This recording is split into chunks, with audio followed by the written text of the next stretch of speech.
ದೇವರ ಮಹಿಮೆಯುಳ್ಳ ನಾಮಕ್ಕೆ ಮಹಿಮೆ ಆಗಲಿ. ಒಬ್ಬೊಬ್ಬರಿಗೆ ಒಂದೊಂದು ಇಷ್ಟ ಆಗಂಗಿಲ್ಲ.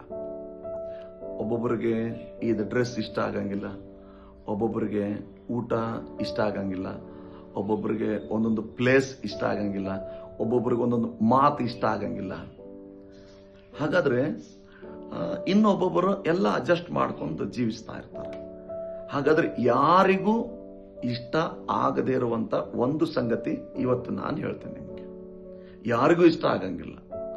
ನಮ್ಮ ಕಾಲಲ್ಲಿ ಸಿಕ್ಕಾಕೊಳ್ಳುವಂತ ಒಂದು ಇರುವೆಗೂ ಕೂಡ ಇಷ್ಟ ಆಗಂಗಿಲ್ಲ. ಆಕಾಶದಲ್ಲಿ ಹಾರಾಡುವ ಹಕ್ಕಿಗಳಿಗೂ ಇಷ್ಟ ಆಗಂಗಿಲ್ಲ. ಭೂಮಿ ಮೇಲೆ ನಡೆದಾಡುವಂತ ಯಾವ ಪ್ರಾಣಿಗೂ ಇಷ್ಟ ಆಗುದಿಲ್ಲ. ಮನುಷ್ಯರಿಗಂತೂ ಇಷ್ಟ ಆಗುದಿಲ್ಲ. ಅದು ಒಂದು ಸಂಗತಿ ಇವತ್ತು ನಾನು ಹೇಳ್ತೇನೆ.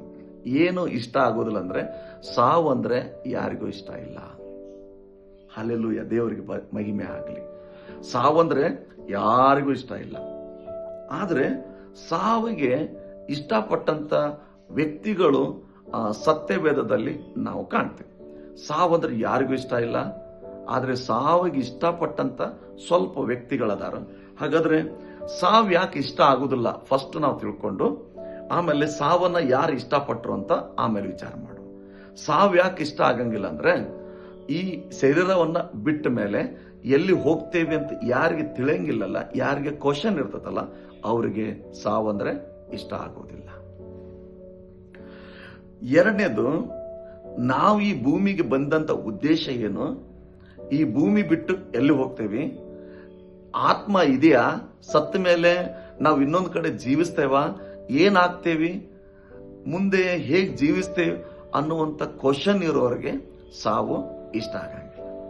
ಮೂರನೇದು, ನಾವು ಈ ಭೂಮಿಗೆ ಬಂದ ಉದ್ದೇಶ, ನಮ್ಮನ್ನ ಈ ಭೂಮಿಗೆ ಕಳಿಸಿಕೊಟ್ಟಂತ ಆ ದೇವರ ಉದ್ದೇಶ ಪೂರ್ತಿ ಮಾಡದಿದ್ರೆ, ಅದರ ಅರ್ಥ ಈಗ ಸ್ಕೂಲಲ್ಲಿ ಹೋಮ್ವರ್ಕ್ ಕೊಟ್ಟಿರ್ತಾರೆ ಟೀಚರ್, ಆ ಹೋಮ್ವರ್ಕ್ ಅನ್ನ ಮಾಡದೇ ಇದ್ರೆ ಸ್ಕೂಲ್ಗೆ ಹೋಗೋದಕ್ಕೆ ಇಷ್ಟ ಆಗಂಗಿಲ್ಲ ಮಕ್ಕಳಿಗೆ. ಅದೇ ರೀತಿ ದೇವರು ನಮ್ಮನ್ನ ಈ ಭೂಮಿಗೆ ಕಳಿಸಿಕೊಟ್ಟ ಉದ್ದೇಶ ಅದನ್ನ ಮಾಡದೆ ಇರೋದ್ರಿಂದ ಸಾವಂದ್ರೆ ಇಷ್ಟ ಆಗಂಗಿಲ್ಲ. ನಾಲ್ಕನೇದು, ನಮಗೊಂದು ಜವಾಬ್ದಾರಿ. ನಾನು ಸತ್ರೆ ನನ್ನ ಮಕ್ಕಳು ಹೇಗೆ, ನನ್ನ ಕುಟುಂಬ ಹೇಗೆ, ನಾನು ಸತ್ರೆ ಸ್ವಲ್ಪ ಜವಾಬ್ದಾರಿಗಳಿದೆ, ಅದನ್ನ ಮಾಡ್ಬೇಕು, ಇದು ಮಾಡ್ಬೇಕು, ಕಮಿಟ್ಮೆಂಟ್. ಅದ್ರ ಒಂದು ನೆನ್ಪಿಟ್ಕೋರಿ, ನೀವು ಕಮಿಟ್ಮೆಂಟ್ ಇದ್ರು, ನೀವು ಕಮಿಟ್ಮೆಂಟ್ ಇಲ್ದಿದ್ರು ಸಾವು ಬರುವಾಗ ನಾವು ಹೋಗಲೇಬೇಕು. ಮಕ್ಕಳ ಬಗ್ಗೆ ಚಿಂತೆ ಮಾಡಬೇಡ್ರಿ. ಯಾಕೆ ಚಿಂತೆ ಮಾಡಬಾರ್ದಂದ್ರೆ, ಬೈಬಲ್ ಅಲ್ಲಿ ದೇವರು ಮೊದಲು ಆಕಾಶ, ಭೂಮಿ, ಕಾಯಿಪಲ್ಯ ಗಿಡ, ಹಣ್ಣುಗಳು, ಪ್ರಾಣಿ ಪಕ್ಷಿಗಳು, ಜೀವಜಂತುಗಳು, ನೀರು ಎಲ್ಲವನ್ನ ಉಂಟು ಮಾಡಿ ಕೊನೆಯದಾಗಿ ಆದಾಮನ್ನು ಉಂಟು ಮಾಡಿದ. ಅದರ ಮೀನಿಂಗ್ ಏನಂದ್ರೆ, ಆದಾಮಗೆ ಏನೇನ್ ಬೇಕು ಅಂತ ಸಿದ್ಧಪಡಿಸೇ ಆದಾಮನ್ನ ಉಂಟು ಮಾಡಿದ. ಅದರ ಮೀನಿಂಗ್ ಏನಂದ್ರೆ, ನಿನ್ನ ಕುಟುಂಬಕ್ಕೆ ಏನು ಬೇಕು ಅಂತ ದೇವರು ಯೋಚನೆ ಮಾಡೇ ನಿನ್ನ ಕುಟುಂಬವನ್ನ ದೇವರೇ ನಿನಗೆ ಕೊಟ್ಟಿದ್ದಾರೆ. ನಾನೇ ನಡೆಸಬೇಕು ಅಂತ ವಿಚಾರ ಮಾಡಬೇಡ್ರಿ, ಅವ್ರು ನಡೆಸೋರಿದ್ದಾರೆ.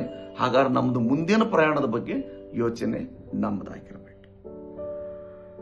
ಸಾವು ಅಂತ ಹೇಳಿದ್ರೆ ಯಾರಿಗೂ ಇಷ್ಟ ಇಲ್ಲದ ಫೋನ್ ಕರೆ, ಯಾರಿಗೂ ಇಷ್ಟ ಇಲ್ಲದ ಫೋನ್ ಕರೆ ಸಾವು. ಮೊದಲು ಒಂದು ಸುಮಾರು ವರ್ಷಗಳ ಹಿಂದೆ ಎಲ್ಲರ ಮನೆ ಮೇಲೆ ನಾಳೆ ಬಾ ಅಂತ ಬರೆದಿರ್ತಾರೆ. ಆ ನಾಳೆ ಬಾ ಅದ ಮೀನಿಂಗ್ ಏನಂತ ಹೇಳಿದ್ರೆ, ಅದೇನೋ ಕೆಟ್ಟದ್ದು ಮಾಡಕ್ ಬಂದಿರ್ತದೆ, ಅದಕ್ಕೆ ನಾಳೆ ಬಾ ಅಂತ ಬರೀರಿ ಅಂತ ಸ್ವಲ್ಪ ಪಬ್ಲಿಕ್ ಆಯ್ತು. ಅವಾಗ ಭಯಂಕರ ಪಬ್ಲಿಕ್ ಆಯ್ತು.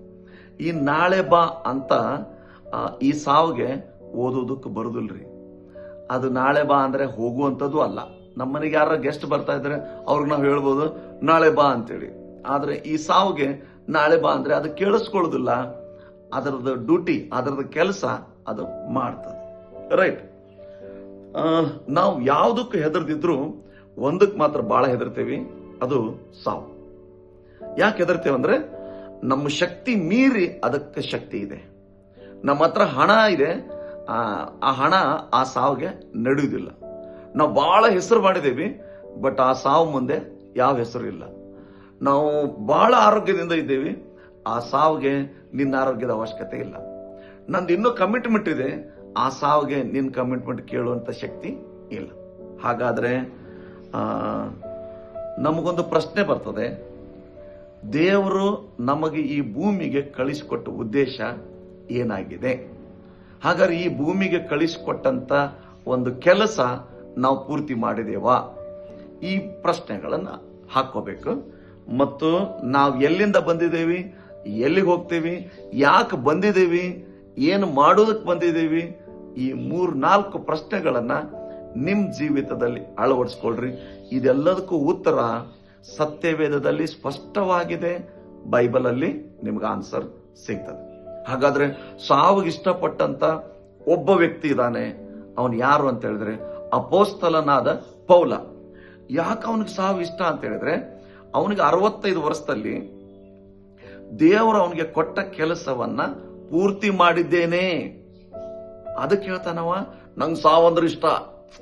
ದೇವರು ಅವನನ್ನು ಕಳಿಸಿಕೊಟ್ಟ ಉದ್ದೇಶ ಪೂರ್ತಿ ಆಗಿದೆ, ಅದಕ್ಕೆ ನನಗೆ ಸಾವಂದ್ರೆ ಇಷ್ಟ. ದೇವರು ಅವನಿಗೆ ಕೊಟ್ಟಂತ ಜವಾಬ್ದಾರಿ ಪೂರ್ತಿ ಮಾಡಿದಾನೆ, ಹೋಮ್ವರ್ಕ್ ಪೂರ್ತಿ ಮಾಡಿದಾನೆ, ಅದಕ್ಕೆ ಅವ ಹೇಳ್ತಾನೆ ಸಾವಂದ್ರೆ ನನಗಿಷ್ಟ. ಯಾರಿಗೂ ಇಷ್ಟ ಇಲ್ರಿ. ಆದರೆ ಸಾವು ಯಾರಿಗಿಷ್ಟ ಆತಂದ್ರೆ ಅಪೋಸ್ತಲನಾದ ಪೌಲನಿಗಿಷ್ಟ ಆತು. ದೇವರು ಅವನಿಗೆ ನೇಮಿಸಿದ ಕೆಲಸವನ್ನ ಪೂರ್ತಿಯಾಗಿ ಮಾಡಿದ್ದರಿಂದ ಅವನಿಗೆ ಸಾವಂದ್ರೆ ಬಹಳ ಇಷ್ಟ ಆಯ್ತು. ಅದಕ್ಕೆ ಪೌಲನು 2 ತಿಮೋತಿ 4ನೇ ಅಧ್ಯಾಯ 6ನೇ ವಚನದಲ್ಲಿ ಮೂರು ಶಬ್ದಗಳನ್ನ ಉಪಯೋಗ ಮಾಡ್ತಾನೆ. ಸಾವಿಗೆ ಇಷ್ಟಪಡೋದಕ್ಕಾಗಿ 3 ಶಬ್ದಗಳನ್ನ ಉಪಯೋಗ ಮಾಡ್ತಾನೆ. 1ನೇ ಶಬ್ದ ಶ್ರೇಷ್ಠ ಹೋರಾಟ ಮಾಡಿದ್ದೇನೆ. ಯುದ್ಧ ಮಾಡಿಲ್ರಿ, ಪರಿಶುದ್ಧನಾಗಿ, ಪವಿತ್ರನಾಗಿ, ದೇವರು ಕೊಟ್ಟ ಕೆಲಸವನ್ನ ಪೂರ್ತಿಯಾಗಿ, ದೇವರು ನನಗಿಟ್ಟಂತ ಉದ್ದೇಶ ನೆರವೇರಿಸಿದ್ದೇನೆ. ಅದಕ್ಕೆ ಹೇಳ್ತಾನವ ಶ್ರೇಷ್ಠ ಹೋರಾಟ ಮಾಡಿದ್ದೇನೆ. 2ನೇದು ಕ್ರಿಸ್ತ ನಂಬಿಕೆಯನ್ನ ಕಾಪಾಡಿಕೊಂಡಿದ್ದೇನೆ. ಒಂದು ಸಾರಿ ಶಾರೀರಿಕವಾಗಿ ಏನಾರು ರೋಗಗಳು ಬಂದಾಗ ಕ್ರಿಸ್ತ ನಂಬಿಕೆ ಬಿದ್ದು ಹೋಗ್ತದೆ. ಯಾಕೆ ದೇವರೇ ಅಂತ ಪ್ರಶ್ನೆ ಮಾಡ್ತೀವಿ. ಶೋಧನೆ ಹೋರಾಟಗಳು ಬರುವಾಗ ಯಾಕೆ ದೇವರೇ ಅಂತ ಪ್ರಶ್ನೆ ಮಾಡ್ತೀವಿ. ಆದರೆ ಅಪೋಸ್ತಲನಾದ ಪೌಲ್ ಏನ್ ಹೇಳ್ತಾನೆ, ಅವನಿಗೂ ಕೂಡ ರೋಗ ಬಂತು, ಅವನಿಗೂ ಕೂಡ ಸಮಸ್ಯೆ ಇತ್ತು, ವಿಚಿತ್ರವಾದ ಕಾಯಿಲೆ ಇತ್ತು. ಆದ್ರೂ ಅದರಲ್ಲಿ ಹೇಳ್ತಾನೆ ಅವನು ಕ್ರಿಸ್ತ ನಂಬಿಕೆಯನ್ನ ಕಾಪಾಡಿಕೊಂಡಿದ್ದೇನೆ ಎಂಬುದಾಗಿ. ರೈಟ್. 3ನೇದು ನೀತಿವಂತನಾಗಿ ಜೀವಿಸಿದ್ದೇನೆ. ಅಪೋಸ್ತಲ ಪೌಲನಿಗೂ ಧರ್ಮಶಾಸ್ತ್ರದ ಎಲ್ಲಾ ರೀತಿಯ ಅನುಭವಗಳಿತ್ತು, ಎಲ್ಲಾ ಜ್ಞಾನ ಇತ್ತು, ಆಲೋಚನೆ ಇತ್ತು. ಅವನು ಆ ಕಾಲದಲ್ಲಿ ದೊಡ್ಡ ಶ್ರೀಮಂತನಾಗಿದ್ದ. ಇದೆಲ್ಲದರ ಮಧ್ಯದಲ್ಲಿ ಪರಿಶುದ್ಧನಾಗಿ ನೀತಿವಂತನಾಗಿ ಜೀವಿಸುವುದು ಬಹಳ ಕಷ್ಟ. ಆದರೆ ಅಪೋಸ್ತಲ ಪೌಲನು ತನ್ನ ಜೀವಿತವನ್ನ ಹೇಳ್ತಾನೆ, ನಾನು ನೀತಿವಂತನಾಗಿ ಜೀವಿಸಿದ್ದೇನೆ ಎಂಬುದಾಗಿ. ರೈಟ್. ಅಪೋಸ್ತಲರ ಕೃತ್ಯದಲ್ಲಿ ಬೈಬಲ್ ಅಲ್ಲಿ 7ನೇ ಅಧ್ಯಾಯ 54ನೇ ವಚನದಲ್ಲಿ ಇನ್ನೊಬ್ಬ ವ್ಯಕ್ತಿ ಇದಾನ, ಸಾವನ್ನ ಸಂತೋಷವಾಗಿ ಸ್ವೀಕಾರ ಮಾಡಿದಂತ ವ್ಯಕ್ತಿ. ಅವನ ಹೆಸರು ಬಂದು ಸ್ಟೆಫನನು ಅಂತ. ಹಾಗಾದ್ರೆ ಆ ಸ್ಟೆಫನನು ಅನ್ನುವಂತ ವ್ಯಕ್ತಿ, ಅವನಿಗೆ ಏಜು ನನಗೂ ಅಷ್ಟು ಐಡಿಯಾ ಇಲ್ಲ, ಅವನಿಗೆ ಏಜ್ ಇರ್ಬೋದು. ಆದ್ರೆ ಅವನು ಆ ಜನರಿಗೆ ಸುವಾರ್ತೆ ಹೇಳ್ತಿರ್ತಾನೆ. ಏನ್ ಸುವಾರ್ತೆ ಅಂದ್ರೆ, ಪರಲೋಕ ರಾಜ್ಯ ಇದೆ, ಪರಲೋಕ ರಾಜ್ಯಕ್ಕೆ ಎಲ್ರು ಬರ್ರಿ, ಪಾಪ ಮಾಡಬೇಡ್ರಿ, ಪರಿಶುದ್ಧರಾಗ್ರಿ, ಒಳ್ಳೇದನ್ನು ಮಾಡ್ರಿ, ಅನ್ಯಾಯ ಮಾಡಬೇಡ್ರಿ ಅಂತೇಳಿ ಹೇಳುವಾಗ ಅಲ್ಲಿರುವಂತ ಸ್ವಲ್ಪ ನೀತಿವಂತರ ಅನಿಸಿಕೊಳ್ಳುವಂತ ವ್ಯಕ್ತಿಗಳು ಅವನಿಗೇನ್ ಹೇಳ್ತಾರಂದ್ರೆ, ನಮಗ್ ನಿನ್ ಬುದ್ಧಿ ಹೇಳ್ಬೇಡ ಅಂತ ಹೇಳಿದಾಗ ಅವನಿಗೆ ಮತ್ತು ಅವರಿಗೆ ವಾದ ವಿವಾದ ಸ್ಟಾರ್ಟ್ ಆಗ್ತದೆ. ಅವಾಗ ಆ ನೀತಿವಂತ ಅನಿಸ್ಕೊಳ್ಳುವಂತ ವ್ಯಕ್ತಿಗಳು ಹೃದಯದಲ್ಲಿ ಪಾಪ ತುಂಬಿರುವುದರಿಂದ ಈ ಸ್ಟೆಫನ್ ಅನ್ನೋ ಏನ್ ಹೇಳ್ತಾನಂದ್ರೆ, ನಿಮ್ಮ ಹೃದಯವನ್ನ ಶುದ್ಧಿ ಮಾಡ್ಕೋರಿ. ನೀವು ಹೊರಗಡೆ ಒಳ್ಳೆ ಬಟ್ಟೆ ಹಾಕೊಂಡಿರಿ, ಹೊರಗಡೆ ನೀವು ದುಡ್ಡು ಮಾಡಿದೀರಿ, ಹೊರಗಡೆ ನೀವು ಪ್ರಾಪರ್ಟಿ ಮಾಡಿದ್ದೀರಿ, ಒಳ್ಳೆ ಹೆಸರು ಮಾಡಿದ್ದೀರಿ, ನಿಮ್ಮ ಹೃದಯದಲ್ಲಿ ಪಾಪ ತುಂಬಿದೆ.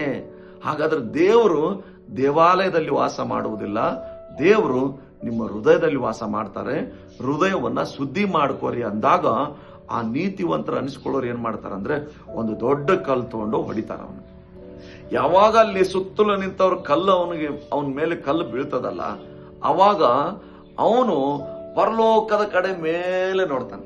ಯಾವಾಗ ಮೇಲೆ ನೋಡ್ತಾನೋ ಅವಾಗ ಆಕಾಶವು ತೆರೆದಿರುವುದನ್ನು, ಪರಲೋಕದಲ್ಲಿರುವಂತ ಯೇಸು ಸ್ವಾಮಿ ಎದ್ದು ನಿಂತಿರುವುದನ್ನು, ಯೇಸು ಸ್ವಾಮಿ ಎದ್ದು ನಿಂತು ಬಾಗಿಲ ತೆರೆದಿರುವುದು ಸ್ಟೆಫನನ ಕಣ್ಣಿಂದ ನೇರವಾಗಿ ನೋಡ್ತಾನೆ.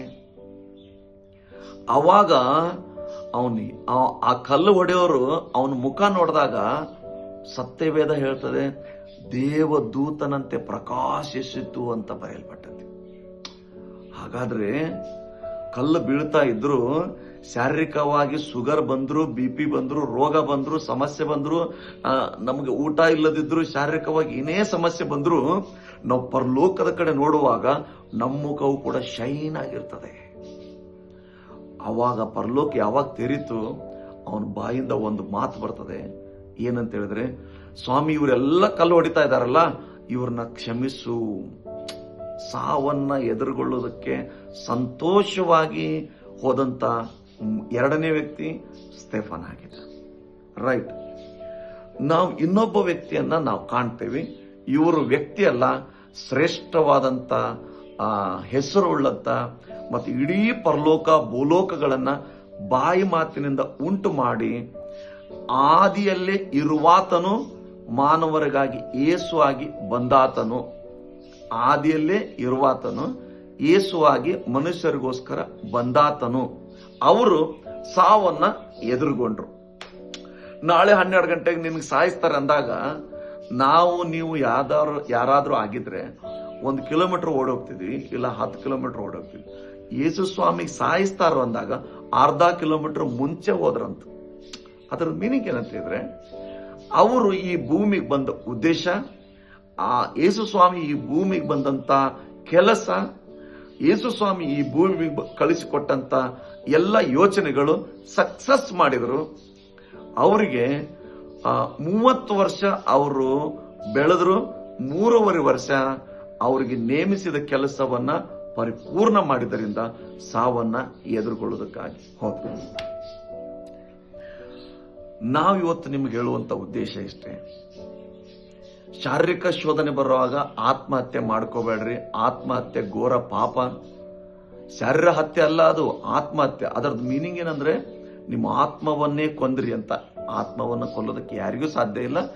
ಆತ್ಮಹತ್ಯೆ ಅದರ ಅರ್ಥ ಆತ್ಮಕ್ಕೆ ನೋವು ಮಾಡಿದ್ರಿ ಅಂತ.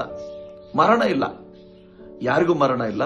ಹಾಗಾದ್ರೆ ಮರಣ ಯಾರಿಗೆ ಅಂತ ಹೇಳಿದ್ರೆ ಶಾರೀರಿಕಕ್ಕಷ್ಟೇ, ಆತ್ಮಕ್ಕೆ ಮರಣ ಇಲ್ಲ.